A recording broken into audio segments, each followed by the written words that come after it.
இந்த கூசமுனுசாமி வீரப்பன் ஆவணத்தொடருக்கான ரிசர்ச் தொடங்கின இடம் வந்து 96ல் நக்கீரன் வந்து வீரப்பன் அவர்களை எடுத்த அந்த பேட்டி. இப்போது கர்நாடகா கவர்மெண்ட்டுக்கு அது வீரப்பன் ஊராக அடையாளப்படுறத அவங்க விரும்பலை. அது நல்லாவே தெரியுது. எங்கே பார்த்தாலும் ஸ்ரீனிவாசுடைய அடையாளங்கள் இருக்கும். வீரப்பன் சொல்கிற உண்மையை அங்கே போய் வெரிஃபை பண்ண போனால் வேறு உண்மைகள் நமக்கு கிடைக்கிது. நிறைய பேர் சந்தன கடத்தல் பண்ணாங்க, அதெல்லாம் கூட என் பேரில் எழுதிட்டாங்க ரைட் அப்படின்னு ஒரு விஷயத்தை அவர் சொல்கிறாரு. அது வீரப்பன் மட்டுமே ஒரு கடத்தல் தொழிலாக பண்ணுறதை தாண்டி அந்த ஊர் மக்களுக்கு வேலை வாய்ப்பாக கொடுத்துருக்காரு. அந்த விக்டிம்ஸே சொல்கிறது இருக்கு இல்லையா, கையை வெட்டிட்டாங்க, விரல் அறுந்துருச்சுன்னுவாங்க. இன்னும் நிறைய எங்களால் நேரம் கருதி வைக்க முடியாமல் போன கதைகள் நிறைய இருக்குது. வீரப்பன் சந்தன மரங்களை வெட்டினாரு, வித்தாரு அப்படின்னா வாங்கினது யார்? ஒன்று, ஜெயலலிதா அவர்கள் வந்து ஒரு அறிக்கை விடுறாங்க, சரணடைகிறத வந்து ஒத்துக்க முடியாது, இப்படி ஒரு குற்றவாளியை நீங்கள் இது பண்ண முடியாதுன்னு. இன்னொரு பக்கம் ஒரு காவல்துறை அதிகாரி வந்து அவர் வந்து சரணடைந்தாலும் நான் வந்து சுற்றுவேன் அப்படின்ற மாதிரிலாம் சொல்கிறாரு. அன்னைக்கு வந்து இந்த டேப்போ இல்லை வந்து வீரப்பன் இப்படி பேசுகிறதோ இருந்தால் அன்னைக்கே வந்து ரஜினிகாந்த் தமிழக அரசியல் களத்தில் ஒரு அறியப்படக்கூடிய தலைவராக இருக்கலாம். அவரே வீரப்பனே ஒரு இடத்துல சொல்லியிருப்பார், என்னை வந்து எல்லாரும் காட்டான்னு நினைக்கிறாங்க, ஆனால் நான் வந்து டேப் ரெக்கார்டை வச்சு தெளிவாக ரெக்கார்ட்லாம் பண்ணி அரசாங்கத்துக்கு டேப் ரெக்கார்டு அனுப்பிக்கிட்டு இருக்கேன், நானும் எல்லாம் பண்ணிகிட்டு இருக்கேன். அடுத்த பார்ட் வருமா, இல்லை அதுக்கடுத்து இன்னொரு 3வது பாகம் அப்படிலாம் வருமா? இப்போ இந்த 9 மணி நேரத்தில் மீதியை விடுவோமா அப்படின்னா அப்படி இல்லை. முக்கியமான விஷயங்கள், சுவாரஸ்யமான விஷயங்கள் இதெல்லாம் தான் வந்திருக்கு. கிட்டத்தட்ட அவருடைய கதை முழுக்க கவர் பண்ணப்பட்டிருக்கு. நீங்கள் முதல்ல அந்த வீரப்பன் ஃபுட்டேஜ் பார்க்க போகிறீங்க. எனக்கு அவர் வந்து வணக்கம் ஆண்டவான்லாம் சொல்லிட்டு அதை பேச ஆரம்பிப்பார் இல்லையா, இவர் வாயிலிருந்து ஒரு கதையை கேட்க போகிறோன்னாங்கிற சாட்டிஸ்ஃபேக்ஷனே ஒரு பெரிய சாட்டிஸ்ஃபேக்ஷனாக இருந்துச்சு எங்கள் எல்லாருக்குமே. இந்த படத்துக்கு அந்த இசை மற்ற விஷயங்கள் எந்த அளவுக்கு ஹெல்ப் பண்ணியிருக்கு?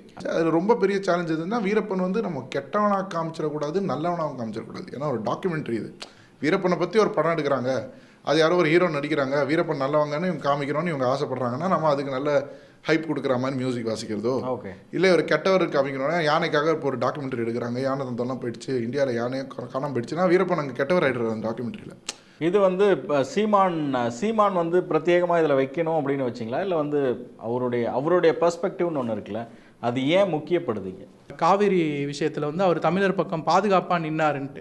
அப்போ அதுக்கு பின்னாடி ஒரு நியாயம் இருக்குன்னா அதை நமக்கு புரிகிற மாதிரி விளக்கக்கூடிய ஒருத்தராக நாங்கள் சீமான் அவர்களை பார்த்தோம். இப்போ ஒரு இயக்குனர் அப்படிங்கும்போது ஒரு முகத்தை எவ்வளோ ஸ்டடி பண்ணுவீங்கன்னு தெரியும். அந்த முகத்தை பின்னும் வந்து நடிக்கிறவரோட கேரக்டரை ரிவீல் பண்ணல. எனக்கு எது வந்து நீங்கள் ஷூட் பண்ணது, எது வீரப்பன் பேசுகிறாரு, எது இன்டர்வியூனே தெரியாத அளவுக்கு அழகாக அது எடிட்டாகவே அழகாக பிளெண்ட் ஆயிருக்கு, மேக்கிங்காகவும் பிளெண்ட் ஆயிருக்குன்னு சொன்னார். இவர் தான் அந்த ஃபஸ்ட் கமெண்ட் சொன்னார். அதுவே எங்களுக்கு ஓரளவுக்கு ஜெயிச்சிட்ட சந்தோஷம் இருந்தது. இப்போ பார்க்குற எல்லாருமே அதை மென்ஷன் பண்ணி சொல்கிறாங்க. எல்லா விஷயங்களையும் உண்மைக்கு நெருக்கமாக ட்ராவல் பண்ணிட்டு வந்துட்டீங்க. இந்த அரசியல்வாதிகளுடைய பெயர்களெல்லாம் சொன்னால் என்ன, ஏன் மியூட் பண்ணிட்டீங்க? பயமா, இல்லை வேணான்னு தவிர்க்க சொல்லிட்டாங்களா? இது ஏன் சரணடைகிறது சாத்தியம் இல்லாமல் போச்சுன்ற இந்த பெரிய நோக்கங்களுக்கு சின்ன சின்ன விஷயங்கள் வந்து எந்த விதத்துலையும் தடையாக இருக்கக்கூடாது அப்படின்ற ஒரே நோக்கம் தான். கூசமுனுசாமி வீரப்பன் இந்த டீமுக்கு முதல்ல வணக்கம். ஃபஸ்ட்டு ஒரு உரையாடலிருந்தே இந்த சீரீஸ் ஆரம்பிக்குது. குலகாரனை வீரன்னு சொல்ல முடியாது, ஆனால் வீரப்பன் ஒரு வீரன் அப்படின்னு சொல்லியிருக்கீங்க.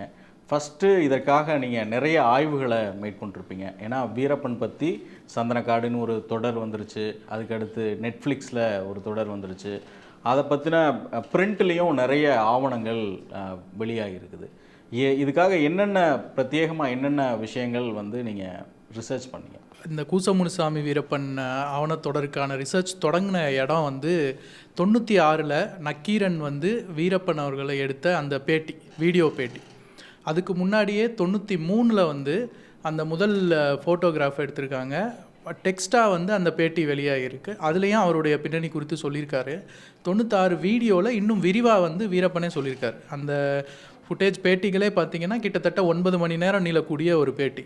அதுதான் எங்களுக்கு ஃபஸ்ட்டு ரிசர்ச் மெட்டீரியலாக இருந்தது. அப்போது அதிலிருந்து அப்படியே நாங்கள் எக்ஸ்டெண்ட் பண்ணுறோம். அதாவது அவர் சொல்லக்கூடிய ஒவ்வொரு பெயர்களாகட்டும், அந்த பேட்டியில் வீரப்பன் சொல்லக்கூடிய ஒவ்வொரு பெயர்கள், சம்பவங்கள், இடங்கள், இந்த மாதிரி எல்லா விஷயத்தையும் செகண்டரி ரிசர்ச்சாக அது சார்ந்த எல்லா செய்தித்தாள்களையும் படிக்கிறோம். மேகசின் கலெக்ஷன்ஸ் இருந்தது, அதெல்லாம் பார்க்குறோம். நக்கீரனில் வெளியான செய்திகள் வந்து ஒரு முக்கியமான ஆவணங்களாக இருந்தது, எங்களுக்கு கைட்லைனாக இருந்ததே அதுதான். அதுலேருந்து நேரடி ஃபீல்டு ரிசர்ச்சுக்கும் போகிறோம். போயிட்டு யார் யாரெல்லாம் அதில் தொடர்பு இருந்தாங்களோ யாரெல்லாம் சாத்தியமோ ஒரு எக்ஸ்டென்சிவ் ரிசர்ச்சாக தான் இதை பண்ணோம். இது 2 கட்டமாக நடந்தது. அதுக்கப்புறம் அங்கே கிடைச்ச தகவல்களை இங்கே நக்கீரன் ஆசிரியரோட உட்காந்து அவருடைய ஆலோசனை இருந்தது. நேரடியாக இந்த விஷயங்களில் கள ஆய்வு செஞ்சு செய்திகளை கொடுத்த நக்கீரன் சுப்பு சார், ஜீவா சார் இவங்களுடைய கன்சல்டேஷன் இருந்தது. இதெல்லாம் தான் ரிசர்ச்சாக ப்ராசஸ் இப்படி தான் இருந்தது. அந்த ஊர் மக்கள் நீங்கள் ஆவணங்களில் பார்த்தது ஒன்றா இருக்கும். அந்த ஊர் மக்களை சந்திக்கும் போது, ஏன்னா அங்கே வீரப்பனை வந்து கெட்டவன்னு சொன்னவங்களுக்கே கோயிலெலாம் கட்டியிருக்கிற விஷயங்கள், அங்கே அவங்கள ஹீரோவை பார்த்துருக்கிற விஷயங்கள்லாம் நீங்கள் பார்த்துருக்க முடியும். அப்படி நீங்கள் பார்த்து ரொம்ப ஷாக்கான விஷயங்கள்லாம் என்ன? முதல் ஷாக்கு உண்மையாக அந்த ஒரு விஷயந்தான். அதாவது வீரப்பனுடைய அவருடைய ஆளுமை, அவருடைய தன்மை பற்றி அதுக்கு முன்னாடி ஒரு இது இருந்தது இல்லையா, நமக்கு ஒரு பிம்பம் இருக்கும். நம்ம படித்தது, பார்த்த படங்கள், கேப்டன் பிரபாகரன்லேருந்து பல சீரியல்லாம் வந்திருக்கு, எல்லாமே பார்த்துருக்கோம் இல்லையா. அப்போ அதை பார்க்கும்போது அவர் வந்து ஒரு ரொம்ப ராவான, ரொம்ப வந்து ஒரு கோபக்காரராக, முரட்டுத்தனமானவராக தான் நம்ம மனசில் பதிஞ்சிருப்பார். அப்போ இந்த வீடியோ இன்டர்வியூவை பார்க்கும்போது முதல் உடையிற விஷயம் வந்து அந்த இதுதான். அவர் வந்து ரொம்ப நகைச்சுவையாக சில இடங்களில் பேசுகிறாரு, ரொம்ப நெகிழ்வாக பேசுகிறாரு, நடித்து காட்டுறாரு. இதெல்லாம் வந்து வீரப்பன் சார்ந்த ஒரு ஆளுமையாக நமக்கு அவர் இன்னும் பல பரிமாணங்கள் வந்து நமக்கு வருது. இது முதல்ல உடையிற ஒரு விஷயமா இருந்தது. அடுத்த விஷயம் தான் களத்துக்கு போகும்போது, இப்போ வீரப்பன் பார்வையில் நீங்கள் அந்த 9 மணி நேரத்தை நான் இல்லை யார் பார்த்தாலுமே நம்ம வீரப்பனுடைய ரசிகராகிறதுக்கான வாய்ப்புகள் அதிகமாக இருக்குது. ஓகே. ஏன்னா அவர் பார்வையிலேருந்து சொல்கிறாரு, அதுக்கான நியாயங்கள் இருக்கும். அதை ரொம்ப கன்வின்சிங்காக சொல்கிற திறமை வந்து அவருக்கு இருந்திருக்கு. அதை திறமையாக அவர் கருதுனாரான்னு தெரில, அவருடைய இயல்பு அதுதான். ஆனால் அப்படி நம்ம ஆயிடுவோம். அப்போ நேராக களத்துக்கு போகும்போது, இப்போ வீரப்பன் ஸ்ரீனிவாசை பற்றி சொல்கிற விஷயம் வச்சு பார்க்கும்போது 10 பேர்த்தில் அவரும் ஒருத்தர். ஆனால் அவரும் வந்து வீரப்பனுக்கு ஏதோ ஒரு துரோகம் செய்ய, வீரப்பனை என்கவுண்டர் பண்ண முயற்சி பண்ணவராக ஒருத்தர் நம்ம மனசில் இருக்கார் இல்லையா. அங்கே போகும்போது ஊருக்குள்ளே நுழையும் போதே அங்கே வனத்துறை வந்து ஸ்ரீனிவாசுடைய ஃபோட்டோ போட்டு அவருடைய வரலாறை வந்து சுருக்கமாக போட்டு அவரை மிக புகழ்ந்து எழுதியிருக்காங்க. இதை கூட நம்ம வந்து விஜிலண்ட்டாக பார்ப்போம் இல்லையா. இது வந்து அரசு, அப்போ அது வீரப்பன் ஊராக இருக்க விரும்பாமல் ஸ்ரீனிவாசு இருந்த இடமா இருக்கிறதுக்காக காட்டுறதுக்கு அது வைப்பாங்க. இப்போ உள்ளே போகிறோம், கோயிலில் ஸ்ரீனிவாஸ் அவரோட படம் இருக்குது, சிலையும் கூட பின்னாடி வந்தது. நாங்கள் அதையுமே ஷூட் பண்ணி இதில் சேர்த்துருக்கோம். சில வீடுகளில் கேலண்டரில் ஸ்ரீனிவாஸ் ஃபோட்டோலாம் இருந்தது. அப்போ மக்கள்கிட்ட வந்து உரையாடுறோம். இப்போ ஸ்ரீனிவாஸ் வந்து உங்களுக்கு எப்படி அப்படின்னா, அதில் நிறைய பேர் என்ன சொல்கிறாங்க, இவர் வந்து வீரப்பனை பிடிக்கணுன்றது எய்மாக இருந்தாலும் பல போலீஸ் அதிகாரிகள் மாதிரி அதுக்கு வன்முறையை பின்பற்றலை. ரைட். இவர் என்ன பண்ணுறாரு, மக்களோட ரொம்ப இணக்கமாக அங்கே வந்து குடியேறாரு. அவர் பார்த்தீங்கன்னா ஐஎஃப்எஸ் ஆஃபீஸரு. அவருடைய ஒர்க் வந்து குறிப்பாக அந்த கோபிநாத்தத்தில் இருக்க வேண்டிய அவசியம் இல்லை, அவரோட டிஸ்ட்ரிக்ட் ஹெட் குவார்ட்டர்ஸில் இருந்திருக்கலாம். ஆனால் அவர் விரும்பி இந்த பொறுப்பை ஏற்றுக்கிட்டு கோபிநாத்தத்தில் குடியேறாரு, மக்களோட மக்களாக இருக்கார். இதில் வீரப்பனே ஒரு இடத்துல சொல்லியிருப்பார், நான் கட்டி கொடுக்குறேன்னு சொல்லியிருந்த மாரியம்மன் கோயிலை வந்து இவர் வீரப்பன் என்ன செய்கிறான்னு கேட்டு அதை இவர் பண்ணி கொடுத்தாரு, சாமியார் வேஷம் போட்டார்லாம் சொல்கிறார் இல்லையா. அந்த கோயில் வந்து அவர் கட்டி கொடுத்துருக்காரு. அது மாதிரி அந்த சமயத்தில் வீடுகள் தேவைப்பட்ட நிறைய பேருக்கு கவர்மெண்ட்டுடைய ஒரு ஸ்கீமை பயன்படுத்தி வீடுகள்லாம் கூட கொடுத்துருக்காரு. அப்போது வீரப்பனை பிடிக்க தான் அவர் இதெல்லாம் செய்கிறார். சில தகவல்களும் இருக்குது, அவர் உயிரோட பிடிக்க முயற்சி பண்ணார் அப்படின்ட்டு. அதுக்கு அவர் எடுத்த வழிமுறை வந்து இப்போ ஒரு பாசிட்டிவாக கன்ஸ்ட்ரக்டிவான வழிமுறையாக பட்டுச்சு. இப்போ இது ஒரு அளவில் ஸ்ரீனிவாஸ் பற்றின இதுவாக இருக்கா. இப்போ இன்னும் கொஞ்சம் ஆழ்ந்து இன்னும் சிலரை பார்க்கும்போது என்ன தோணுன்னா, ஸ்ரீனிவாஸ் மேலேயும் சில கேள்விகள் எழுது. இப்போ முறை என்கவுண்டர் பண்ணணும்னு நினைக்கிறது வீரப்பனுக்கு ஒரு தகவல் வருது, அதை கூட யாரோ ஒருத்தர் சொன்ன தகவலாக நம்ம வச்சுக்கலாம். அதை தாண்டி இன்னுமே கூட சில கேள்விகள் இருந்தது. ஸ்ரீனிவாஸ் வந்து அந்த முதல் முறை என்கவுண்டர் முயற்சி ஆகட்டும், அதுக்கப்புறமும் கூட வீரப்பன் அவர்களுடைய தங்கை வந்து வேற ஒரு ஊரில் இருந்தவங்க, அவங்க வந்து வீரப்பனுக்கு உதவுறதா சொல்லி அவங்க வந்து இந்த கோபிநாத்தத்தில் கொண்டு வந்து இருக்க வைக்கிறாங்க. அப்போ அவங்க குடும்பத்தை பிரிஞ்சு இருக்க வேண்டிய நிலைமை இருக்குது. அதை பற்றி தவறாக சொல்கிற சில கதைகள் இருக்குது, சில வருஷம் அவங்களுக்கும் இந்த ஆஃபீஸருக்கும் இல்லீகல் அஃபேர்ஸ். ஆமாம், ஆனால் அதை நாங்கள் நம்பலை. அது நிறைய பேர் மறுக்கிறாங்க, அந்த அளவுக்குலாம் போயிருக்க வாய்ப்பு இல்லைன்னு. ஆனாலும் அவங்க குடும்பத்தோடு இருக்க விடாமல் பண்ணதில் இவர் பங்கு ஒன்று இருக்குது அப்படின்றது. இப்போ அவர் மேலேயும் கேள்வி வருது. வீரப்பன் மேலே அன்பு இருந்தாலும் காட்ட முடியாத நிலமையில கோபிநாத்தத்தில் சிலர் இருக்காங்க. இப்போ டிஷர்ட் அடிச்செல்லாம் போடுறாங்க அப்படின்னா போலீஸ் வந்து அதை ரெஸ்ட்ரிக்ட் பண்ணுறாங்க. ஏன்னா இப்போது கர்நாடகா கவர்மெண்ட்டுக்கு அது வீரப்பன் ஊராக அடையாளப்படுறத அவங்க விரும்பலை, அது நல்லாவே தெரியுது. எங்கே பார்த்தாலும் ஸ்ரீனிவாசுடைய அடையாளங்கள் இருக்கும். ஸோ இதுலேருந்து என்னென்னா, வீரப்பன் சொல்கிற உண்மையை அங்கே போய் வெரிஃபை பண்ண போனால் வேறு உண்மைகள் நமக்கு கிடைக்கிது. அதிகாரம் எப்போவுமே ஒரு கதையை சொல்லிகிட்டே இருக்கும். அதே நேரத்தில் அந்த அரசு அதிகாரத்துடைய இன்னொரு கோர முகம் இருக்குல்ல, அந்த 2 மாநில படைகள் அங்கே செஞ்ச வேலை, அங்கே மக்கள் அனுபவித்த துயரங்கள், இதெல்லாம் வந்து நீங்கள் காட்சிப்படுத்தும் போது அதில் என்னென்ன ஆவணங்கள் தேவைப்பட்டது? ஏன்னா வந்து இதில் ஒரு படி மேலே போயோ இல்லை குறைச்சோ கூட்டியோ காட்டிட்டா வீரப்பனை நல்லவர்னு நீங்கள் சொல்ல வேண்டியது வந்துடும். அரசு அதிகாரத்தை இப்படி தான் இருக்குது அப்படின்னு குறை சொல்லி வீரப்பனை ஹீரோ ஆக்கிற ஈஸியாக முடியும். அதுக்கான என்னென்ன ஒர்க் அவுட்ஸ், அதுக்கு என்னென்ன பண்ணினீங்க? குறிப்பாக வந்து எடிட்டர் வந்து எதை சொல்லணுமோ அதை மட்டும், அதில் எவ்வளவு சொல்லணும் அப்படிங்கிறத சிறப்பாக செஞ்சுருக்கிறதா பல விமர்சனங்கள் குறிப்பிட்டிருந்தாங்க. இல்லை, இதில் மெயினாக எங்கள் எல்லாருக்குமே இருந்த முதல் குறிக்கோள் வந்து எந்த வகையிலையுமே ஃபேப்ரிகேட் பண்ணிடக்கூடாது எதையுமே. இல்லை, எங்கள் சைட்லேருந்து இதை மேனிப்புலேட் பண்ணி இது இப்படி நடந்ததுன்னு எக்ஸாஜரேட் பண்ணி சொல்கிறதுல எங்களுக்கு உடன்பாடே இல்லை. ஏன்னா அதுக்காக தான் டாக்குமெண்ட்ரி சீரீஸுங்கிற ஃபார்மேட்டை நாங்கள் சூஸ் பண்ணுறோம். இதை வந்து மிகைப்படுத்தி சொல்லணும்னா வீரப்பனுடைய வரலாறுங்கிற பேரில் ஒரு கதையை எடுத்து அவர் வில்லனாவோ ஹீரோவாவோ ஒரு வருஷன் ஒரு கதையாக ஒன்று சொல்லலாம். ஏன்னா சினிமானும் போது நம்ம எதிர தானே வசனம். இங்கே அப்படி இல்லை. இங்கே வந்து நாங்கள் இங்கே கேட்கப்பட்ட கேள்விகளாக இருக்கட்டும், அவங்ககிட்ட வந்த பதிலாக இருக்கட்டும், எல்லாமே வந்து அவங்கவுங்க தரப்பு பர்ஸ்பெக்டிவ்ஸை தான் சொல்கிறாங்க. இந்த சீரீஸே வந்து ஒரு ப்ரெசன்டேஷன் ஆஃப் பர்ஸ்பெக்டிவ்ஸ் தான். அது ஒரு, நான் எப்படி இதை பர்சனலாக பார்க்குறேன்னா ஒரு டைரக்டராக இது ஒரு தீசிஸ் மாதிரி. இதில் வந்து எதையுமே நம்ம கன்க்ளூட் பண்ணிவிட முடியாது. இது நிறைய கேள்விகளை ஆரம்பித்து விடும், எழுப்பி விடும். அதுக்கான தேடல் தொடர்ந்துகிட்டே இருக்கும். அதை இன்னொரு 4 பேர் இதை பற்றி இன்னும் பெட்டராக தெரிஞ்சுக்க ட்ரை பண்ணுவாங்க. அதுக்கான ஒரு ஆரம்ப புள்ளியாக அந்த சீரீஸை தான் நான் இதை பார்க்குறேன். இன்னொன்று, நீங்கள் சொன்ன மாதிரி தீசிஸ்னு குறிப்பிட்றீங்க, இன்வெஸ்டிகேஷன் ஸ்டோரியாக நீங்கள் ஹேண்டில் பண்ணல. அதாவது இன்வெஸ்டிகேட்டிவ் ஸ்டோரி தான், ஆனால் இது முழுக்க முழுக்க ஒரு சோஷியல் கமெண்ட்ரி அதுக்கு பின்னாடி இருக்குது. ஏன்னா நீங்கள் ஒரு எபிசோடும் கவனிச்சிங்கன்னா வீரப்பன் வந்து காட்டை நம்பி இருந்தார். வேட்டை மட்டும் தான் அவருக்கு தெரியும். சின்ன வயசில் அவங்க அப்பா தொழில் வேட்டையாக இருந்தது. வனச்சட்டம் மூலயமா வேட்டை தடைன்னு அறிவித்த பிறகு அதை வந்து நம்ம அரசாங்கத்தை குற்றமும் சொல்லிட முடியாது. ஏன்னா வனத்தை பாதுகாக்கணும், வன விலங்குகளை பாதுகாக்கணும் ஒரு சட்டத்தை ஏற்கிறாங்க. ஆனால் ஏதோ ஒரு வகையில் மறைமுகமாக அந்த சட்டம் வந்து அங்கே வாழ்கிற பழங்குடியினருக்கு எதிராக அமைகிற சட்டம். அப்போ அவங்களுக்கு வேறு தொழில் இல்லை, அங்கே விவசாயம் இல்லைனும் போது எதை நோக்கி போகிறாங்க? ஒரு சில பேர் வீரப்பன் மாதிரி ஆட்கள் வந்து வேட்டை மட்டுமா தெரியுங்கிற போது ஒரு யானை தந்த வேட்டைக்கு போகிறாங்கன்னு போது அங்கே ஒரு டிஸ்கஷன் கிரியேட் ஆகல. அப்போ அந்த மாதிரி மக்களுக்கு எம்ப்ளாய்மெண்ட் எப்படி கிரியேட் ஆகும்? அப்படி ஒரு டிஸ்கஷன் நாங்கள் துவக்கி வைக்கிறோம். அதை பற்றின ஒரு சில டிஸ்கஷன் அங்கே நம்ம ஸ்பீக்கர்ஸே பேசுகிறாங்க. 2வது எபிசோடு வந்தீங்கனாலுமே அது சந்தன கடத்தல் பற்றி ஒன்று வருது. இவரே ஒரு இடத்துல குறிப்பிட்டு சொல்கிறாரு, நான் குறுகிய காலத்துக்கு தான் சந்தன கடத்தலே பண்ணேன், அதுக்கு மேலே நடந்த நிறைய பேர் சந்தன கடத்தல் பண்ணாங்க, அதெல்லாம் கூட என் பேரில் எழுதிட்டாங்க அப்படின்னு ஒரு விஷயத்தை அவர் சொல்கிறாரு. அதுக்கு பின்னாடி நான் ஒரு சோஷியல் கமெண்ட்ரியாக ஒரு டிஸ்கஷனாக நான் எதை பார்க்குறேன்னா, அது வீரப்பன் மட்டுமே ஒரு கடத்தல் தொழிலாக பண்ணுறதை தாண்டி அந்த ஊர் மக்களுக்கு வேலை வாய்ப்பாக கொடுத்துருக்காரு. நீங்கள் பார்த்தீங்கன்னா கூலி தொழிலுக்கு நிறைய பேர் வந்து வேலை செஞ்சுருக்காங்க. அவங்களுக்கு மரம் வெட்டினதுக்கு ஒரு கூலி கொடுத்துருக்காரு இல்லையா? அப்போ அங்கே ஒரு வணிகத்தை அவர் உருவாக்கியிருக்காரு. அந்த மாதிரி கடத்தல்னால ஒரு வணிகம் கிரியேட் ஆகிருக்கு இல்லையா? அப்போது அந்த இடத்துல திருப்பி அகைன் வேலை வாய்ப்போ இல்லை அதுக்கான சரியாக செய்ய வேண்டியது யாருங்கிற ஒரு சின்ன டிஸ்கஷன் அங்கே போகும். அந்த மாதிரி எல்லா எபிசோட்லேயும் போகும். இப்போ நாங்கள் அந்த 4th எபிசோடில் வந்து இத்தனை பேரோட கொடுமைகளை சொல்கிறோம் இல்லையா? நீங்கள் கேட்ட அந்த கேள்வியில் எதையுமே எக்ஸாஜரேட் பண்ணக்கூடாது, கம்மியாகவும் சொல்லிடக்கூடாது.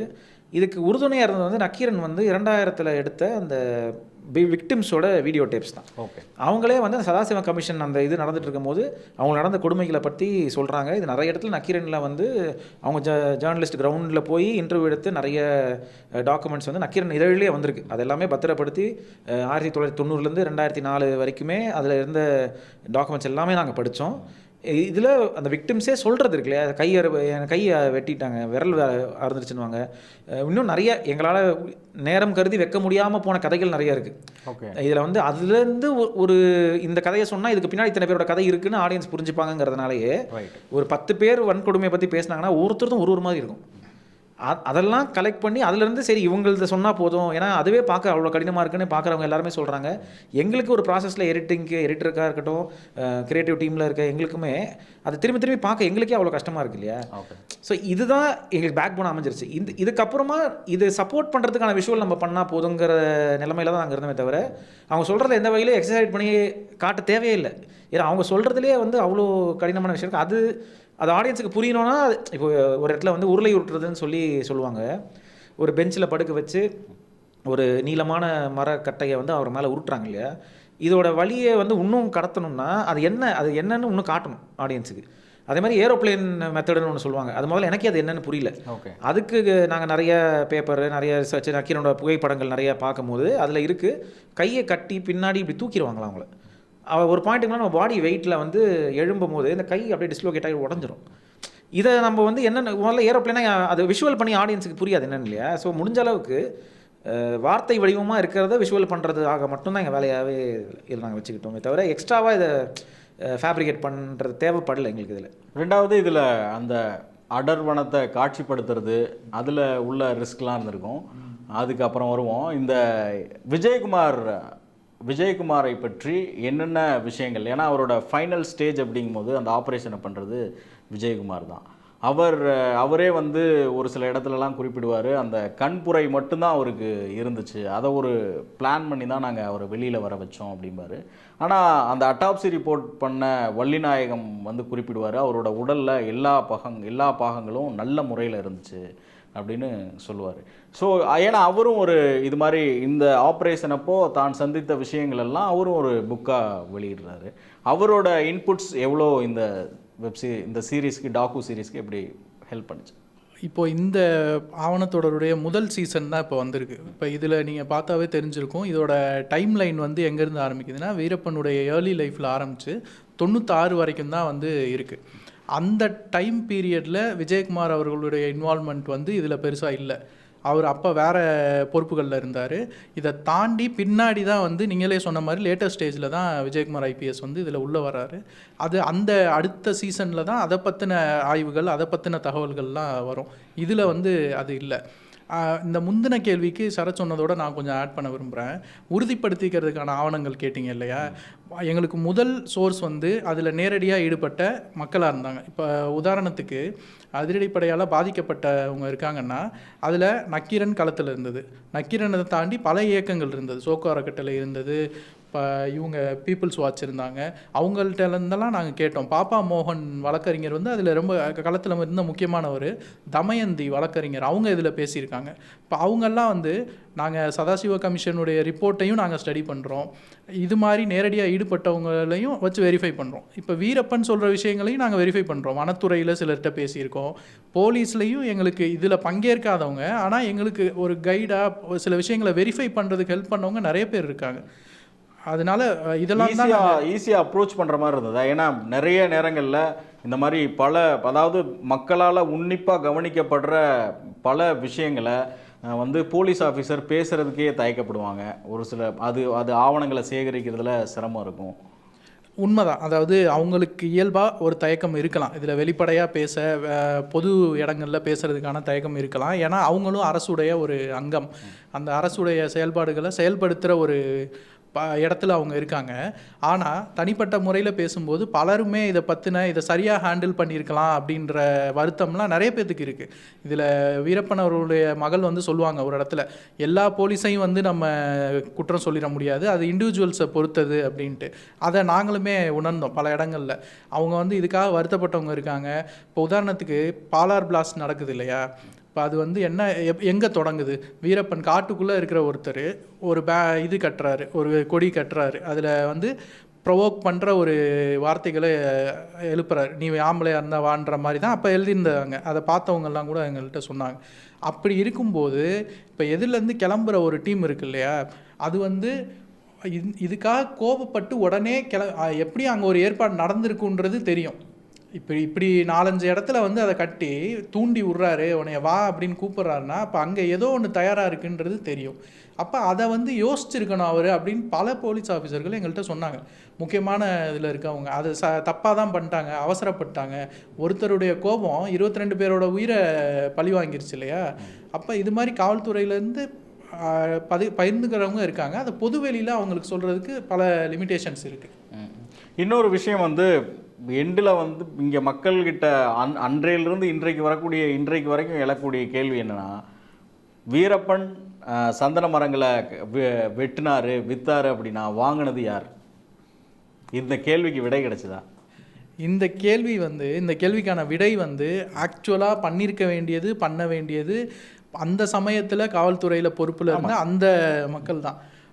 இதை வந்து நக்கீரன் வந்து என்னதான் ஒரு இன்வெஸ்டிகேட்டிவ் மேகசினாக பல செய்திகள் அது சார்ந்து வெளியிட்டிருக்காங்க, எல்லாமே பண்ணியிருக்காங்க.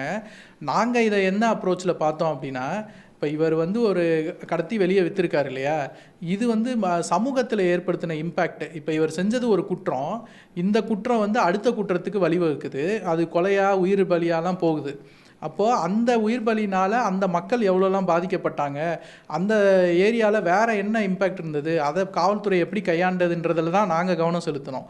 இதை வாங்கினது யாருன்றது இன்னும் கேள்விக்குறி தான். அதுக்கான தகவல்கள் காவல்துறையிட்ட இருக்கலாம். முதல் பார்ட் வந்திருக்கு, 2வது பார்ட்டும் விரைவில் வரும். அதை பார்க்குற ஆடியன்ஸுக்கு இந்த கேள்விக்கான விடை அப்படிங்கிறது சொல்லியிருக்கீங்களா? இதை ஒரு கேள்வியாகவே ஆடியன்ஸ்கிட்ட கடத்த போகிறீங்களா? இல்லை, இந்த கேள்விக்கான விடை சொல்கிற இடத்துல நாங்கள் இல்லை. ஓகே, நாங்கள் நடந்த விஷயங்களை ஆவணப்படுத்துகிறோம், அதில் ஒரு நேர்மையை கடைபிடிக்கிறோம், அதில் தெரியாத சில லேயர்ஸை வெளிக்கொண்டு வரோம். இந்த பர்டிகுலர் கேள்விக்கான விடையை வந்து காவல்துறை தான் அப்போ வெளியே கொண்டு வந்திருக்கணும். அவங்களுக்கு தான் இந்த உரிமையும் இருக்குது, பொறுப்பும் இருக்குது. இன்னொரு விஷயம், வீரப்பனை என்கவுண்டர் பண்ணாமல் இருந்திருந்தா, உயிரோட பிடிச்சிருந்தா பலர் இங்கே சிக்கியிருப்பாங்க அப்படின்னு பேசப்பட்டது. அதுக்கான விடை அப்படிங்கிறது உண்மையிலுமே அந்த ஆப்ரேஷனில் இருந்த காவல்துறை அதிகாரிகள்கிட்ட இருந்திருக்கும். இந்த ஆப்ரேஷனை பண்ண சொன்னது கவர்மெண்ட் அப்படின்றது தெரியும், பட் ஆனால் அவரை உயிரோட பிடிங்க அப்படின்ற ஒரு அவசியம் இருந்திருக்கும். ஏன்னா அவங்களோட ஆப்ரேஷனுக்கு இதெல்லாம் பண்ணணும், இதெல்லாம் பண்ணக்கூடாது, எந்த எல்லை வரைக்கும் போகலான்ற ஃப்ரீடமும் ஒரு இடத்துல கொடுப்பாங்க. ஒரு இதில் லிமிட்டேஷன் இருக்கும், இந்த அளவுக்கு நீங்கள் உயிரோட பிடிச்சிட்டு வரணும் அப்படின்ற இதுவும் இருக்கும் போலீஸ் இதில்.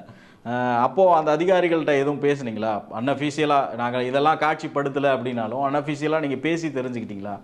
இதில் அதிகாரிகள் சார்ந்தும் பத்திரிகையாளர்கள் சார்ந்தும் முக்கியமானவர்கள்ட்ட பேசுனதுலேயும் சரி, அப்போ நடந்த விஷயங்களை நம்மளே அப்சர்வ் பண்ணாலும் ஒன்று புரிஞ்சுக்க முடியும். இதில் ஆட்சியில் இருந்த 2 கட்சிகள் அந்த பீரியடில் இருக்காங்க. இப்போ 91 to 96 வந்து அதிமுக இருக்குது, 96ல் திமுக ஜெயிச்சு வருதுன்னா, இயல்பாகவே எந்த ஒரு விஷயத்துலையும் அந்தந்த கட்சிகளுடைய அவங்க ஆட்சி அமைக்கும் போது வர அணுகுமுறைகள் வந்து மாறும்.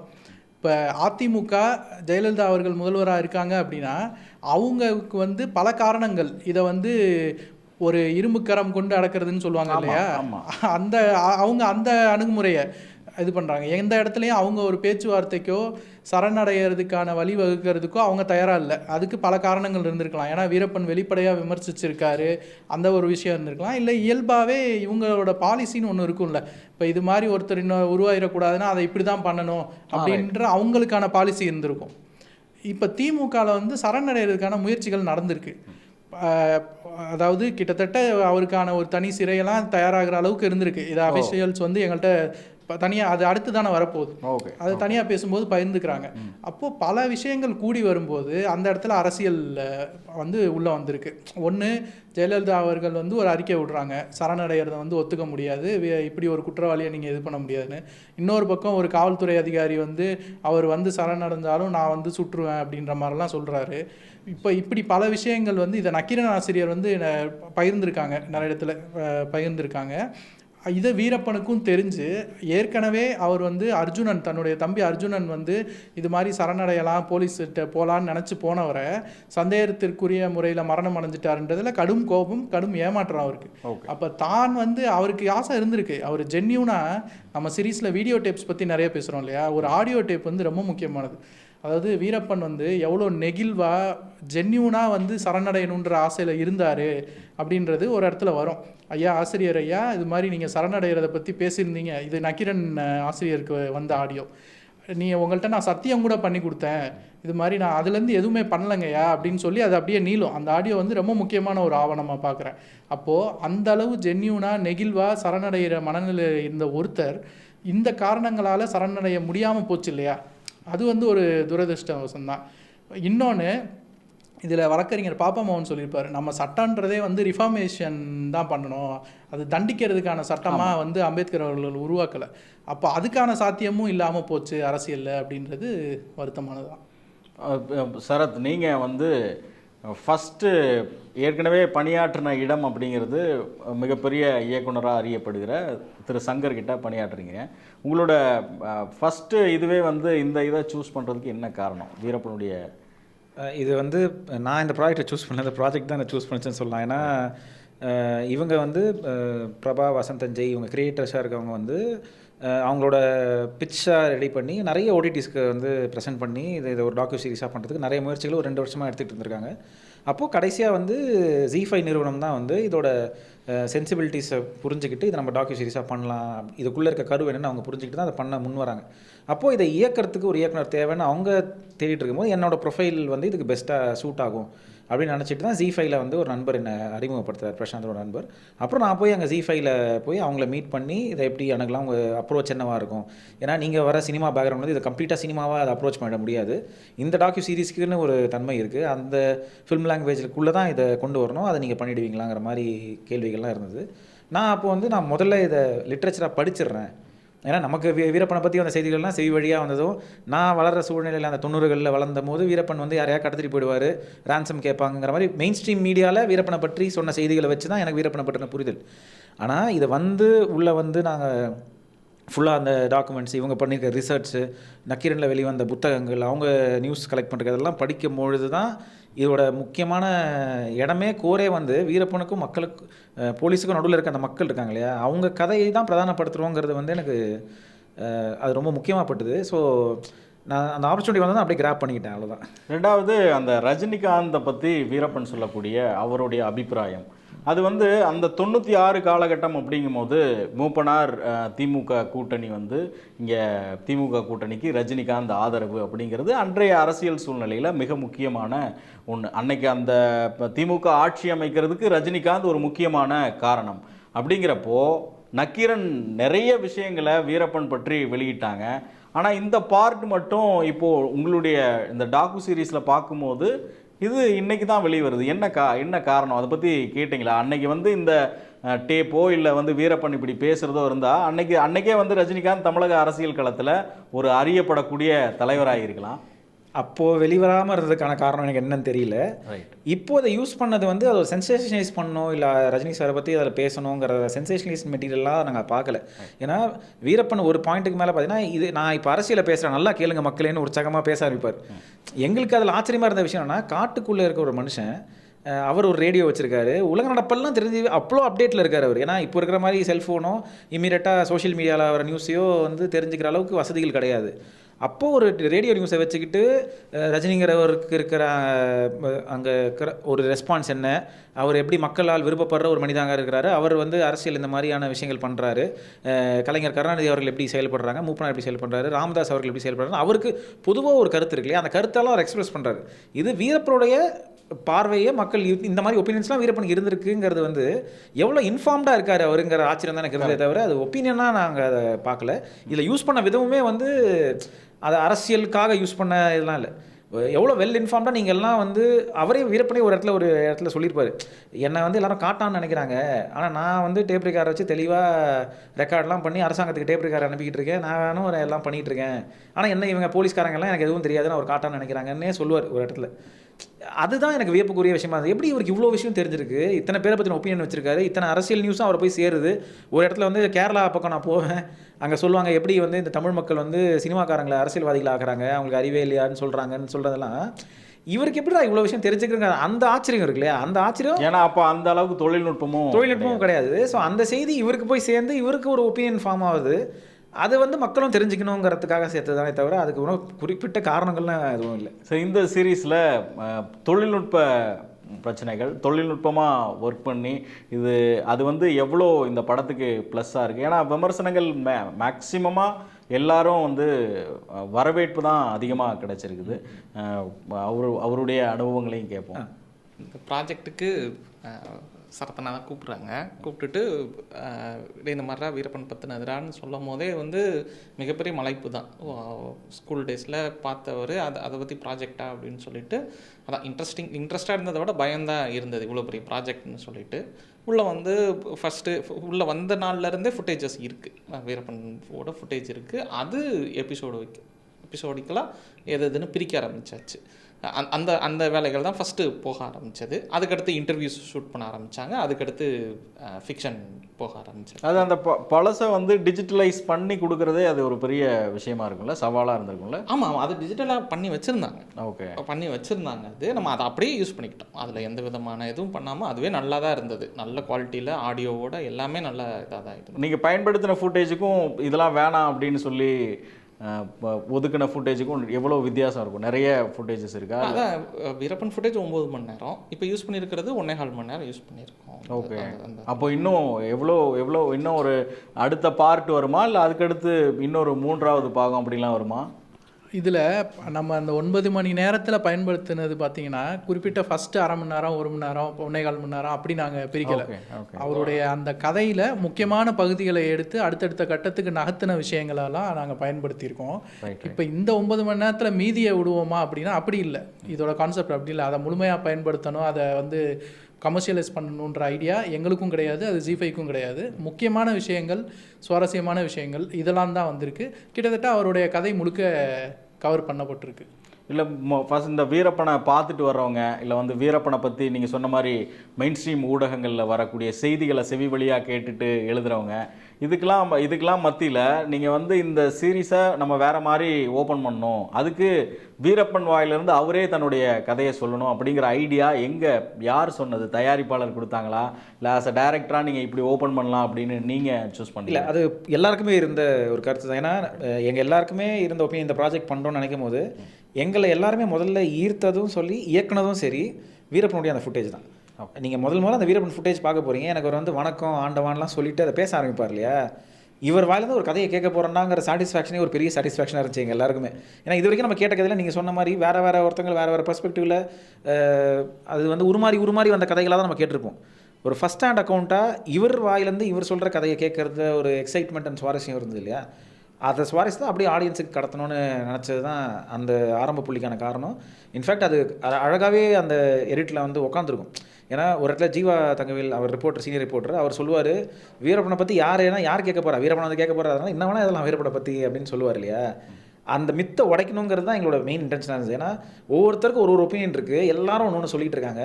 அதில் கோபால் சார் முக்கியமாக ஒன்று சொல்லுவார் அந்த இன்டர்வியூவில் பார்த்தீங்கன்னா, இது வரைக்கும் எழுதி வச்சிருக்க கதை எல்லாமே போலீஸ் சொன்ன கதை, இப்போ வீரப்பன் வாயால் ஒரு கதையை சொல்ல வைக்கணும்ல அப்படின்னு சொல்லி தான் அந்த கதையை ஆரம்பிப்போம். அதுதான் சரியான ஆரம்பமும் இருந்தது எங்களுக்கு சொல்லும்போது. இந்த படத்துக்கு அந்த இசை மற்ற விஷயங்கள் எந்த அளவுக்கு ஹெல்ப் பண்ணியிருக்கு? ஏன்னா இது வந்து இசை எடிட்டிங் அப்படின்லாம் பிரிக்கிறதுக்கு முன்னாடி எங்களுக்கு முதல் கன்சர்ன் என்னவாக இருந்ததுன்னா, இது சொல்ல வேண்டிய கதை, இது வரைக்கும் சொல்லப்படாத மறைக்கப்பட்ட மக்களோட கதை, அந்த வழியை வந்து ஆடியன்ஸு மெயின் ஸ்ட்ரீம் ஆடியன்ஸு கடத்தணுங்கிற கடமை இருந்ததுனால வெறும் டாக்குமெண்ட்ரி சீரீஸாக இதை அப்ரோச் பண்ணுறதை விட, ஏன்னா இப்போ மெயின் ஸ்ட்ரீம் சினிமா பார்க்குற ரசிகர்கள் இருக்காங்களே, அவங்களுக்கு ஒரு ஃப்ளேவர், அதே எந்த விதத்தில் சுவாரஸ்யம் குறைஞ்சிடாமல் அதை சொல்லணும். ஆனால் சுவாரஸ்யங்கன்னா தப்பாக சொல்லலாம், ஏன்னா மக்களோட வழி அதில் நிறையா இருக்குது இல்லையா, அது எந்த வகையிலும் ஒரு சோர்வை கொடுத்துடக்கூடாது பார்க்குறவங்களுக்குங்கிறதுனால கொஞ்சம் சினிமாட்டிக்காகவும் இருக்கணும். அட் த சேம் டைம் ரொம்ப சினிமாட்டிக்காக பண்ண போய் இது வந்து ஒரு கேஜிஎஃப் மாதிரியோ புஷ்பா மாதிரியோ ஆயிடுச்சுன்னா மக்களுக்கு நம்பகத்தன்மையும் போயிடும். கரெக்ட். ஸோ அந்த நம்பகத்தன்மையை விலகாமல் ஒரு ஃபிலிம் லாங்குவேஜை பிடிக்கணுங்கிறது ஒரு பெரிய சவாலாக இருந்தது.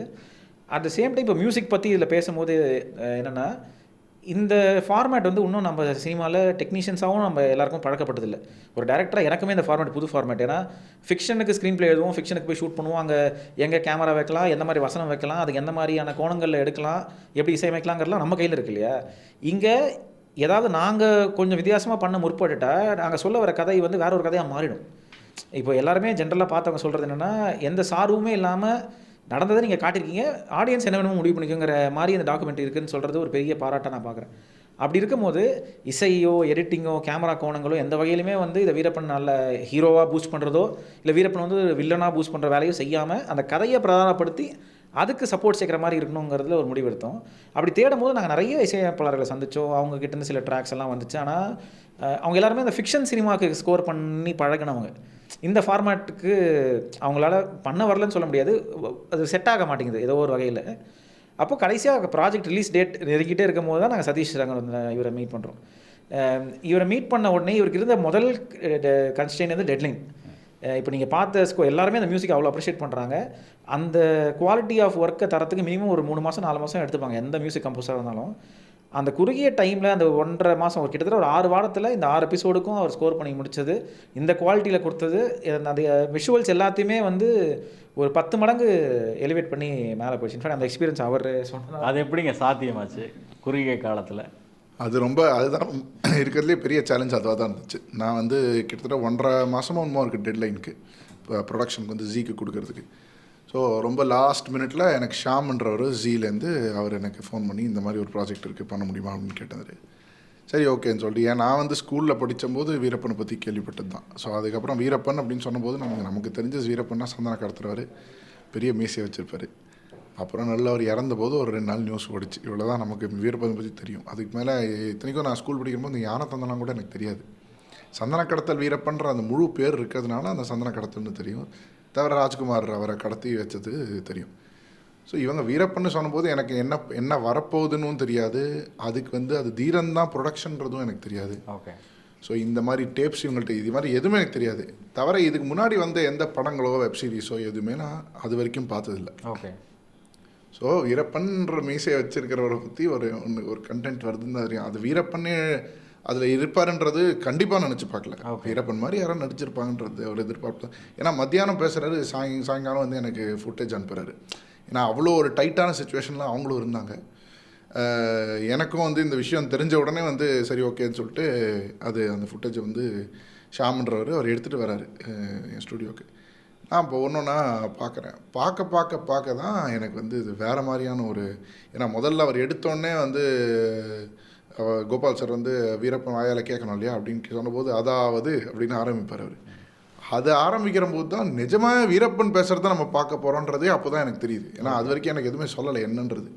ஸோ ஒரு ஆடியன்ஸாக வந்து ஒரு மியூசிக் கம்போசர் தான் முதல் ஆடியன்ஸ் ஒரு எடிட்டுக்கு எல்லாம் கேப்சர் பண்ணி ஒரு எடிட்டெல்லாம் வச்சு ஃபஸ்ட்டு காமிக்கிற ஆடியன்ஸ் வந்து ஒரு மியூசிக் கம்போசர் தான். அப்போது ஷாம் வந்து என்கிட்ட காமிக்கும் போது எதுவுமே சொல்லாமல் ஒரு ஆடியன்ஸாக நான் எப்படி ரியாக்ட் பண்ணுறேன் அப்படிங்கிறதையும் அவர் பார்க்கணும்னு நினச்சாருங்கனால என்கிட்ட எதுவுமே சொல்லாமல் காமிச்சார். அதில் ஒரு 6 எபிசோடில் ஒரு எபிசோடும் பார்க்கும்போது என்னோடய வீரப்பனை பற்றி பல பரிமாணங்கள் எனக்கு புரியுது. பல விஷயங்கள் புரியல. எப்படி ஒரு மனுஷனால் இவ்வளோ வித்தியாசமான ஒரு ஆங்கிள் வந்து ஒரு மனிதனுக்குள்ளேயே இருக்கிறது வந்து என்னால் அது டைஜஸ்டே பண்ண முடியல. ஏன்னா ஒரு பக்கம் ரொம்ப முரட்டுத்தனமாக இருக்கார், ஒரு பக்கம் வந்து ரொம்ப நகைச்சுவாக பேசுகிறாரு, ஒரு பக்கம் ஒரு இது மாதிரி நடித்து காமிக்கிறாரு, மற்றவங்களை கிண்டல் பண்ணுறாரு, அவருக்கான ஒரு அதெல்லாம் பண்ணுறாரு. அதெல்லாம் பண்ணதுக்கப்புறம் நம்ம மியூசிக்காக இவரை எப்படி காமிக்க போகிறோன்ற ஒரு ஐடியாவே வந்து அதுக்கு ரொம்ப ஹெல்ப் பண்ணது வந்து இந்த ஃபிக்ஷன் போர்ஷன்ஸும் இந்த சினிமேட்டிக்கான ட்ரீட்மெண்ட் வந்து என்ன ஆகுதுன்னா, இவங்க வந்து ஃபஸ்ட்டு வீரப்பனோட ஃபுட்டேஜ் வச்சு இன்டர்வியூஸ் வச்சு இவங்க ஃபிக்ஷன் பாயிண்ட்னாலுமே எனக்கு வந்து இந்த ப்ராஜெக்டை புரிஞ்சுக்கிறது வந்து ரிவர்ஸாக தான் புரிஞ்சுது. ரைட். இந்த ஃபிக்ஷனாக பார்க்கறதுனால அந்த கதை எனக்கு ஒரு பிடிப்பட்டது. அதுக்கப்புறம் அதனால என்ன இன்டர்வியூஸில் அவங்களோட பெர்ஸ்பெக்டிவ்ஸ் கிடைக்கிற போது வீரப்பன் பேசுகிறத என்னால் இன்னும் ரிலேட் பண்ணிக்க முடிஞ்சுது. இப்போ இதை நான் பிரித்து வாசிக்க முடியாது. ஃபிக்ஷனுக்கு ஒரு ட்ரீட்மெண்ட்டும் வீரப்பன் பேசுறதுக்கு அது 90s எடுத்ததுனால நம்ம அது மாதிரி வாசிக்க முடியாது. அதில் அர்த்தம் எதுவுமே இல்லை. அதனால் இந்த 3 வேர்ல்ட்ஸையும் சேர்த்து ஒன்று எடுத்துகிட்டு வராங்கன்ற போது அதை சீம்லெஸ்ஸாக நம்ம எப்படி கனெக்ட் பண்ணோம் அப்படிங்கிறது தான் இருக்கிறதுலே பெரிய சேலஞ்ச். அதில் ரொம்ப பெரிய சேலஞ்ச் எதுன்னா, வீரப்பன் வந்து நம்ம கெட்டவனாக காமிச்சிடக்கூடாது, நல்லவனாக காமிச்சிடக்கூடாது. ஏன்னா ஒரு டாக்குமெண்ட்ரி இது. வீரப்பனை பற்றி ஒரு படம் எடுக்கிறாங்க, அது யாரோ ஒரு ஹீரோ நடிக்கிறாங்க, வீரப்பன் நல்லவங்கன்னு இவங்க காமிக்கிறோன்னு இவங்க ஆசைப்பட்றாங்கன்னா நம்ம அதுக்கு நல்ல ஹைப் கொடுக்குற மாதிரி மியூசிக் வாசிக்கிறதோ, இல்லை ஒரு கெட்டவர் காமிக்கணும்னா யானைக்காக இப்போ ஒரு டாக்குமெண்ட்ரி எடுக்கிறாங்க, யானை தந்தெல்லாம் போயிடுச்சு, இந்தியாவில் யானையே காணாமல் போயிடுச்சுன்னா வீரப்பன் அங்கே கெட்டவர் ஆகிடுறாரு அந்த டாக்குமெண்ட்ரியில். ஸோ இது வந்து என்ன பெர்ஸ்பெக்டிவில் நம்ம பார்க்குறோன்ற அதுக்கு வந்து இந்த டீமோட ஒத்துழைப்பு வந்து ரொம்ப ஏன் முக்கியமாக இருந்துச்சுன்னா, மெயினாக டெட்லைன். இவங்க ரிசர்ச் அது கண்டிப்பாக இந்த ப்ராஜெக்ட் 6 மாதம் கொடுத்தனாலும் இவங்க ஹெல்ப் தேவைப்பட்டிருக்கும் இந்த பெர்ஸ்பெக்டிவ்க்கு.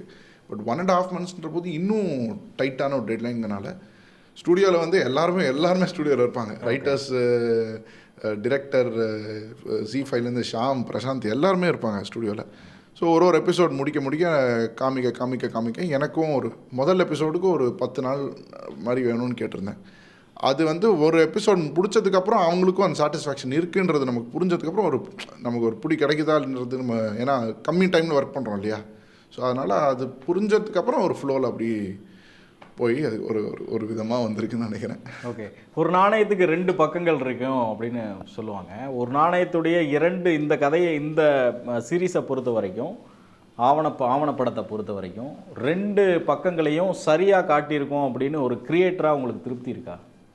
ஆமாம், 2 பக்கம்னு நம்ம எதை பார்க்குறோங்கிறது இருக்குது. அதாவது வீரப்பன் நல்லவரா கெட்டவரா, வீரப்பன் தரப்பா போலீஸ் தரப்பா அப்படிங்கிறத எந்த பக்கம் 2 பக்கம் நம்ம டிசைட் பண்ணுறோம் இருக்கு இல்லையா.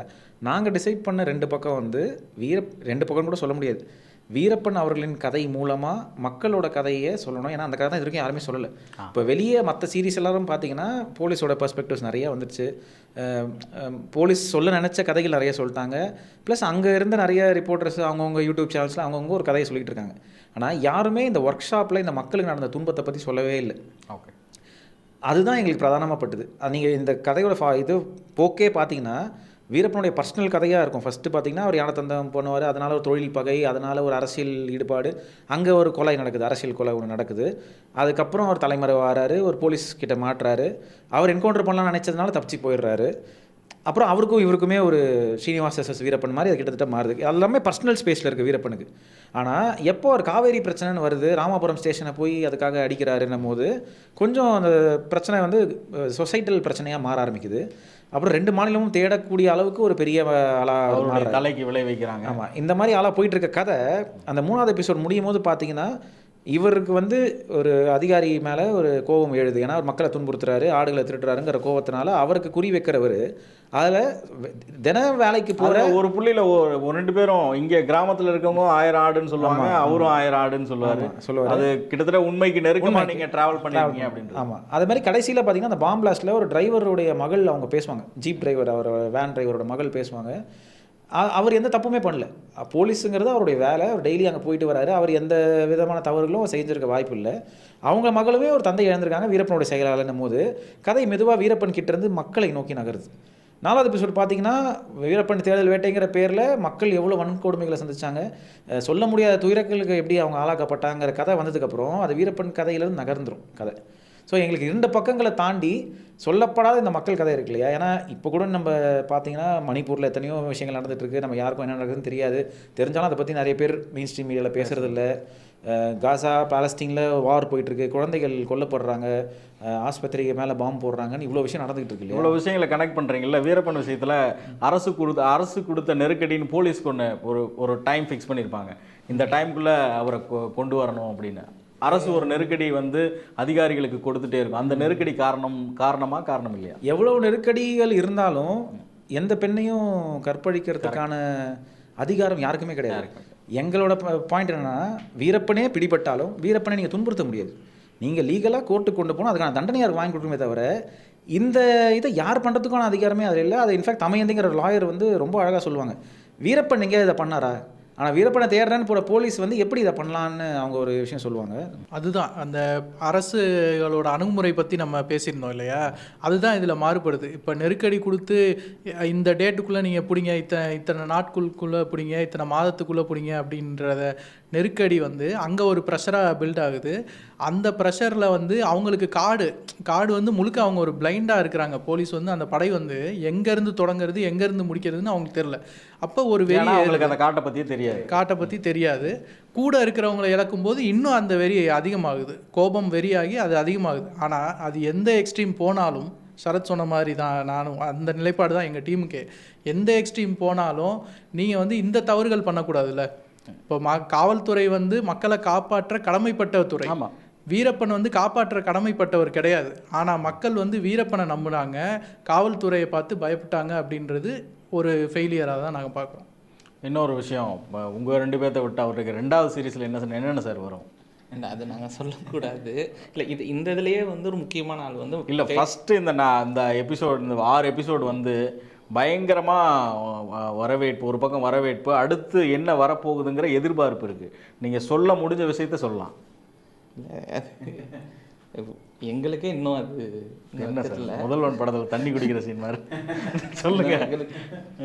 இல்லை, அது வந்து ஜியும் தீரன் ப்ரொடக்ஷன்ஸ் அவங்க முடிவு எடுத்துட்டு இல்லை, அந்த பணிகள்லாம் முடிஞ்சிருச்சா, ரெடியாக இருக்கா, இல்லை எந்த? அதுதான் ஓகே, அவங்க சொல்லுவாங்க. ஓகே, எவ்வளவு காலகட்டத்தில் வரும், அப்படி எவ்வளவு காலம் டியூரேஷன், எவ்வளவு இது எப்போ ரிலீஸ் ஆகும்? இல்லை, இது எல்லாமே வந்து இன்னும் பேச்சுவார்த்தைகள், இது ரொம்ப அடிப்படையான பணி நிலைமையில தான் இருக்குது. அதனால நம்ம அதை சொல்ல முடியாது. ஓகே, இனிமேல் தான் அஃபிஷியலாக அதை வந்து சொல்லுவாங்க. ஓகே, இந்த ஒட்டுமொத்த டாக்குமெண்ட்ரி எடுத்து முடிக்கிறப்பையும் நீங்கள் வந்து இதில் பலர் பேசியிருக்காங்க. நீங்கள் சொன்ன மாதிரி தமயந்தி, நக்கீரன் ஆசிரியர் கோபால், ஹிந்துவுடைய ஆசிரியர் ராம், எல்லா பேரும் பேசியிருக்காங்க. இதில் அன்னைக்கு ஆளும் கட்சியாக இருந்த நபர்களை உங்களால் அணுக முடிஞ்சா, அவங்க ஏன் இதுக்குள்ளே வரல? ஏன்னா சீமான் வந்து இப்போ சீமான் அவருடைய இதை சொல்லியிருக்காரு. நாங்கள் ஸ்பீக்கர்ஸாக இதில் நரேட்டர்ஸ் வராங்க இல்லையா, அவங்க வந்து ஒவ்வொரு தரப்புடைய பிரதிநிதியாக நாங்கள் பார்க்குறோம். ரைட். இப்போ நேரடியாக இன்வால்வ் ஆனவங்க ஒரு பக்கம், பாதிக்கப்பட்ட மக்கள் இப்படிலாம் இருக்காங்க. அரசு சார்பாக பேசக்கூடியவர்கள், அந்த நடந்த முடிவுகள் எதனால் எடுக்கப்பட்டது அப்படின்லாம் தெரிஞ்சவர்கள், அதில் இன்ஃப்ளூயன்ஸ் பண்ணக்கூடியவர்களாக இருந்தவங்க, இதிலேருந்து ஒருத்தர் வேணும் அப்படின்னு எதிர்பார்த்தோம். இன்னொன்று என்னென்னா, எல்லா தரப்பும் இப்போ வீரப்பன் ஒன்று சொல்கிறாருன்னா, எதிர்த்தரப்புலேருந்து அதை நியாயப்படுத்தக்கூடிய ஆட்கள், இப்போ கர்நாடகா போலீஸ் வந்து ஏன் இல்லை அப்படின்னாங்க. இப்போ சிலரை வந்து நாங்கள் அணுகுறோம், அவங்களுக்கு சில தயக்கங்கள் இருக்குது, அதனால் வரலன்றது ஒன்று. இன்னொன்று, அதில் ஏன் நாங்கள் ரொம்ப ஸ்ட்ராங்காக நின்று இது பண்ணலன்னா, இப்போ மக்களுக்கு ஒரு குடும்பம் நடக்குது, அதுக்கான நியாயங்களையும் இன்னொரு சைடில் சொல்லிக்கிட்டே இருந்தாங்கன்னா, அப்போ நம்ம வந்து என்ன சொல்ல வரோன்னு இருக்குல்ல, 2 தரப்பை தெரிவிக்கிறோம், அது கரெக்டு தான். ஆனால் இந்த கொடுமைகளையும் நியாயப்படுத்துகிற ஒரு குரல் வருதுன்னு வைங்களேன், அப்போ இந்த டாக்குமெண்ட்ரியோடைய நேர்மை வந்து குறையுதுன்னு நாங்கள் நினைக்கிறோம். அதே மாதிரி தான் இந்த கொடுமைகளை நிகழ்த்தின அரசில் இருந்தும் அலெக்சாண்டர் சார் இருக்கார், அவர் வந்து அதிகாரி, அரசியல் கட்சியை சார்ந்தவர் கிடையாது. அப்போ அவருக்கு வந்து இது குறித்து அவர் அதில் விளக்குறார், போலீஸ் வந்து ஏன் அப்படி நடந்துக்கிறாங்க, இல்லை போலீஸ் நடந்துக்கிட்டாங்களா, அதை அவர் ஒத்துக்கலை, முழுமையாக ஒத்துக்கலை. அப்போ அரசு எப்படி அதை ஹேண்டில் பண்ணுறதுன்றதை அவர் விளக்கமாக சொல்கிறார். அதே இது அந்த ஆட்சியில் இருந்தவங்களையும் கொண்டு வந்தோம் அப்படின்னா, ரொம்ப 2 சைட்லையும் வந்து அதை நியாயப்படுத்துறதுக்கான இடத்தையும் நம்ம வந்து கொடுத்துடக்கூடாது இல்லையா? அதுதான் இதுக்கான காரணம். இது வந்து சீமான் வந்து பிரத்யேகமாக இதில் வைக்கணும் அப்படின்னு வச்சிங்களா, இல்லை வந்து அவருடைய பெர்ஸ்பெக்டிவ்னு ஒன்று இருக்குல்ல, அது ஏன் முக்கியப்படுதுங்க?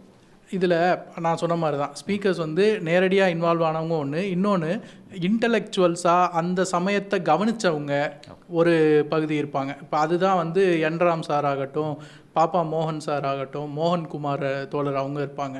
இவங்கெல்லாம் வந்து செயல்பாட்டாளர்களாகவும், இன்னும் கொஞ்சம் தள்ளி வந்தால் இப்போ வீரப்பன் உருவாகிறார் இல்லையா, ஒரு சின்ன கிராமத்துலேருந்து 2 மாநிலங்கள், அதுக்கடுத்து இந்தியான்ற ஒரு நாட்டையே வந்து அதிர வைக்கிறவராக உருவாகிறார். அப்போ அது என்ன எஃபெக்ட்லாம் ஏற்படுத்துச்சு, அது கிட்டத்தட்ட நாடாளுமன்றத்திலலாம் விவாதிக்கப்பட்டது தேசிய தலைவர்களால். அப்போ அதெல்லாம் சொல்லக்கூடிய ஒரு பத்திரிகையாளராக என்ராம் சார் இருக்கார். இப்போ இன்னொரு பக்கம் வருவோம், வீரப்பன் இப்போ வரைக்கும் கொண்டாடப்படுறார். அவர் என்ன காரணங்களுக்காக கொண்டாடப்படுறார்? அவர் வந்து ஒரு தமிழ் வீரனாக பார்க்கப்படுறார். அப்போது குறிப்பாக வன்னியர் சங்கங்கள் அவரை வந்து இது முழுமையாக நான் பார்க்கல. என்னென்னா, இப்போ நாங்களே வந்து அந்த நினைவிடத்தில் போய் எடுத்தோம் இல்லையா, அந்த இடத்துல வன்னியர் சங்கங்கள் மட்டும் வரல, அங்கே பல அமைப்புகள் வருது. நீங்கள் குறிப்பிட்ட சமூகத்தை சாராத பலர் வந்து அங்கே அவரை வழிபடுறாங்க. இதில் நம்ம டாக்குமெண்ட்ரிலே ஒருத்தர் சொல்லியிருப்பார், என் மனைவிக்கு இப்போ என் குழந்தை வந்து ஆண் குழந்தை பிறந்தா வீரப்பன் பேர் தான் வைக்க போகிறேன், வளகாப்புடைய முதல் இன்விடேஷனை இங்கே வைக்க வரேன்னு வர்றார் இல்லையா, அவர் வந்து நம்ம நினைக்கிற சமூகத்தை சார்ந்தவர் கிடையாது. அப்போது வேறு சமூகத்தை சார்ந்தவர்கள் அவரை வர்றாங்க.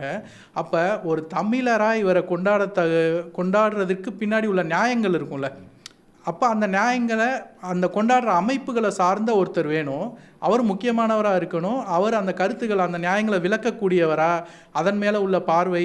இப்போ ஒரு விஷயத்தில் வீரப்பனை அதிகமாக எல்லாரும் சொல்லியிருப்பாங்க, காவிரி விஷயத்தில் வந்து அவர் தமிழர் பக்கம் பாதுகாப்பாக நின்னாருன்ட்டு. அப்போ அந்த அரசியல் சார்புடைய ஒருத்தர் வந்து அதை விளக்கணும் அப்படின்னு எதிர்பார்த்தோம். அவரை எல்லை சாமின்னு சொல்கிறவங்கலாம் இருக்காங்க, எல்லை சாமி, ஒரு எல்லை சாமி. ஆமாம், அப்போ அதுக்கு பின்னாடி ஒரு நியாயம் இருக்குன்னா அதை நமக்கு புரிகிற மாதிரி விளக்கக்கூடிய ஒருத்தராக நாங்கள் சீமானவர்களை பார்த்தோம். Right, okay. இந்த அடுத்த சீரீஸில் ஏதாவது ஒரு க்ளூவாவது கொடுங்க, என்னென்னலாம் காட்ட போகிறீங்க?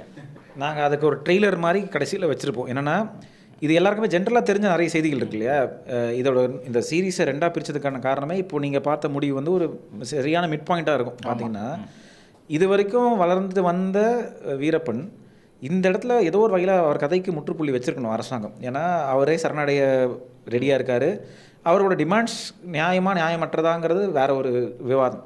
ஆனால் ஒரு இவ்வளோ கொடூரமான ஒரு கிரிமினல்னு அரசாங்கத்தால் கூறப்படுற ஒருத்தர் சரண்டருக்கு வராருன்னும் போது அதை அங்கேயே முடிச்சிருக்கணும். ஆனால் அதை முடிக்கிறதுக்கு முன்னாடி இருந்த அரசியல் விளையாட்டுகள், ஈகோ விளையாட்டுகளை தாண்டி அந்த கதை அங்கே முடிய மாட்டேங்குது. இதை முடிச்சு வைக்காதனால நடந்த விளைவுகள் இருக்கு இல்லையா. ஒரு வன ஊழியர்களை கடத்துறாரு, ராஜ்குமாரை கடத்துறாருன்னு அது வேற ஒரு திசையை நோக்கி போயிட்டுருக்கு. கரெக்ட்.